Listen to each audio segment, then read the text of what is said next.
আসসালামু আলাইকুম বন্ধুরা। যেসব মানুষ ইমাম এবং মুয়াজ্জিনদের পেছনে লেগে থাকে, আজকে শুধু তাদের জন্যই এই ভিডিওটি, আর অন্যদের জন্য এই ভিডিওটি না।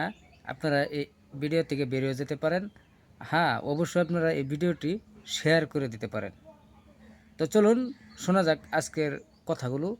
যে সমাজের মানুষ আজ পর্যন্ত ইমামের ধর্ম ক্লিয়ার করার পাইল না, ওই সমাজের মানুষের কইতাছে পুরানা মসজিদ ভাঙ্গে বলে 2 তলা মসজিদ বানাবো, তাও বিল্ডিং। নামাজে কিন্তু আগের ওই 10-12 জন মুরব্বী ওডি, তার মাঝে 2-3টা মুরব্বী সবসময় ইমামের পেছনে লাগেই থাকে। ইমাম হাসিলেও দোষ, ইমাম কাশিলেও দোষ। এই ইমাম কাশিব কে? ইমাম যে কাশে এটাও দোষ। ইমাম সাহেব ঘুমাই কে? তার মানে ইমাম সাহেব ঘুমাইলেও দোষ। বুড়া যখন 70 বছরের পার হয়ে গেছে তারপরে বুড়া ঘুমা, আর যুবক একজন ইমাম উনি যে একটু ঘুমা, এই ঘুমাইটাও তার দোষ। এত বড় একটা সমস্যা। আর ভাই পাওয়া ধর্ম যেটা নাকি নির্ধারিত করা হয়েছে যে মাসে তোমার এত টাকা দেওয়া হবে, এই ধর্মটা যখন চাওয়ার কাছে চাওয়ার যা, তারপরে কি করে জানেন যে যদি আপনি না থাকেন আমার 1 সপ্তাহ আগে জানাবেন। এটা কোনো ভাষা হইলো? ওর পাওয়াটা হচ্ছে চাওয়ার কাছে, তারপরে যদি না থাকেন 1 সপ্তাহ আগে জানাবেন। এই হলো সমাজের কয়েকটা মুরব্বীর সমস্যা।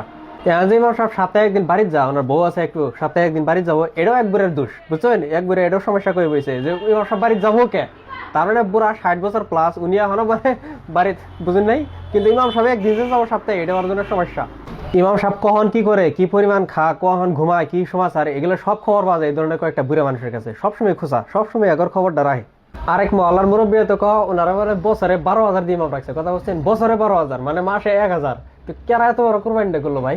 এখন আমার প্রশ্ন হইতেছে, সমাজের এই মুরব্বীটি চাই কি? জীবন বাড়া পরিয়ালের হাতে খুঁচাই আছে, এখন মানে বুড়া হয়ে গেছে, ঠেট গেছে, এখন তো খুঁচানির কোনো জায়গা নাই। সর্বশেষ মানে যাওয়ার আগ দিয়ে ইমাম সাহেবের একটু খুঁচাই থেকে যাবো বলে তারা ধান্দা নিছে। তো যাই হোক, এভাবে হাজারো নির্যাতনের মাধ্যম দিয়ে ওলামায়ে কেরামগণ এভাবে ইমামতি করে যাইতেছে, মহল্লার মাঝে আল্লাহর দিন জিন্দা করার জন্য ফিকির করতেছে। তবে কথা হইতেছে কি, সত্যবাদী আমানতদার ব্যবসায়ী যারা আছে, কোয়া হয়েছে তাদের হাসর হবো আম্বিয়া সিদ্দিকিন শহীদগণের সাথে। কাজে এই ধরনের ইমামতির পাশাপাশি কিছু একটা ব্যবসা বাণিজ্য করার দরকার আছে।